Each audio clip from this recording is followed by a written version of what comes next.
আচ্ছা, so domain transfer করবেন, তাই তো? সো এটা করা একদম ইজি।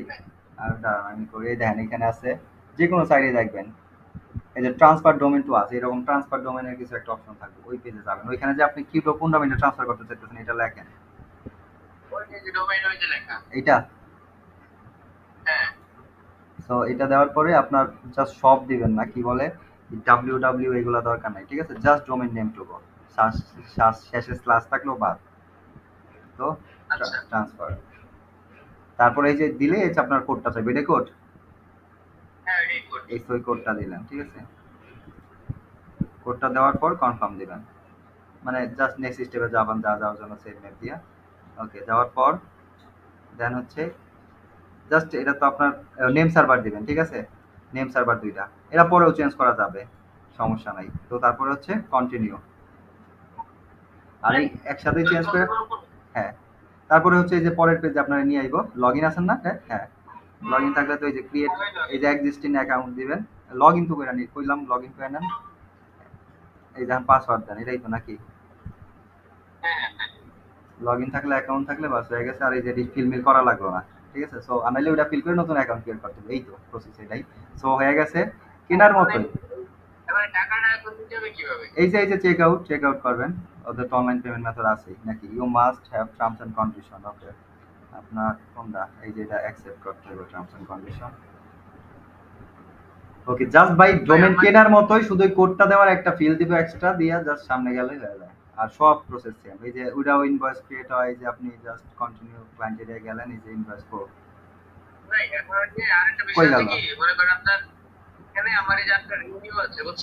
ভাই? দাঁড়ান দাঁড়ান, কই গেল এটা? এটা শেষ হোক আগে। কো ইনভয়েসে ক্রিয়েট হইলো, পেইড হয়ে গেল কেমনে? এটা কি এখন করলাম? অক্টোবর 29, পেইড দেখা গে, টাকা তো দিলেন না। ও অ্যাকাউন্ট থেকে নিয়ে নিছে, ও অ্যাকাউন্ট ব্যালেন্স থেকে নিয়ে নিছে, বুঝছি বুঝছি, ঠিক আছে। হ্যাঁ হ্যাঁ, সো অ্যাকাউন্ট ব্যালেন্স না থাকলে কোনো পেমেন্ট সিনেমার পেমেন্ট গুলো ভেজে দেবো। সো এটাও কিন্তু হয় না, এটা হচ্ছে আপনার টাইম লাগবে, বুঝছেন? আপনার কয়েকদিন টাইম লাগে, 7 দিনের মতো। এই যে আপনার মাই ডোমেনে গেলে এখানে স্ট্যাটাস দেখতে পারবেন, এই দেখেন স্ট্যাটাস কি পেন্ডিং ট্রান্সফার আছে, ঠিক আছে? যেদিন দেখবেন এটা অ্যাক্টিভ হয়ে গেছে, তার মানে মনে করবেন ওকে ট্রান্সফার হয়ে এই সাইডে চলে আইছে। হুম। হ্যাঁ হ্যাঁ, কইরালান, এই যে কত তারিখে, নভেম্বরের 26, এটা হচ্ছে অক্টোবর, নভেম্বর 26, হ্যাঁ কইরালান, সমস্যা নাই, এখন কইরালান। এই যে, এই যে ডোমেন রিনিউ করলে, এই যে দাঁড়ান কইরা দিই, এই যে দেখেন এখানে ক্লিক করে রিনিউতে যাবেন। ও সরি, আচ্ছা এখানে আইলেও রিনিউতে যাওয়া যায়, এই দেখেন রিনিউ। 1 মাস কয়দিন পরে অটো ইনভয়েস জেনারেট হইব, এই দেখেন অ্যাড টু কার্ট 1450। সমস্যা নাই, এই ব্যাপার না, করা আছে। আচ্ছা কইরা লাইছি, ওটা সমস্যা নেই, ওটা অটো ডিলিট হতে পারে, একটা পেমেন্ট কল হইছে। আপনার ব্যালেন্স কত, এই যে এটা আছে না, 1600। তো দিলাম, চেক আউট। ও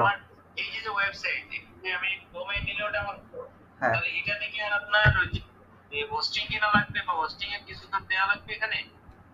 এইটার আপনার যে আমার হোস্টারের হোস্টিং আছে না, হোস্টিং প্যাকেজ তো আছে একটা, তাই না, হাটো বাজারের জন্য, এই যে সার্ভিস আছে। সো এটার মধ্যে যদি অ্যাড অন ডোমেইন অ্যাড করার লিমিট থাকে, তাহলে এটার মধ্যে এই যে আপনার যেটা আছে ট্রান্সফার করতেছেন, এটাও অ্যাড করতে পারবেন, এটার মধ্যে ওয়েবসাইট বানাতে পারবেন, সমস্যা নেই, বুঝছেন?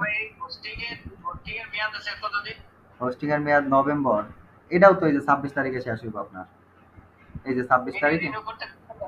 এই যে দেখাইতেছে, এই যে 6,000 টাকা। হ্যাঁ হ্যাঁ, সেম, এই যে এখান থেকে, এই যে আপডেট, না না, ভিউ ডিটেলস, রিনিউ করলে এই যে এখান থেকে তো আছে, এই যে রিনিউ সার্ভিস, ঠিক আছে? এই যে এখানে অ্যাড করলেই, অ্যাড টু কার্ড দিলে এই যে অ্যাড হয়ে যাবে, এই যে অ্যাড টু কার্ড দিলে দেন 6,000 টাকা অ্যাড হয়ে যাবে। সো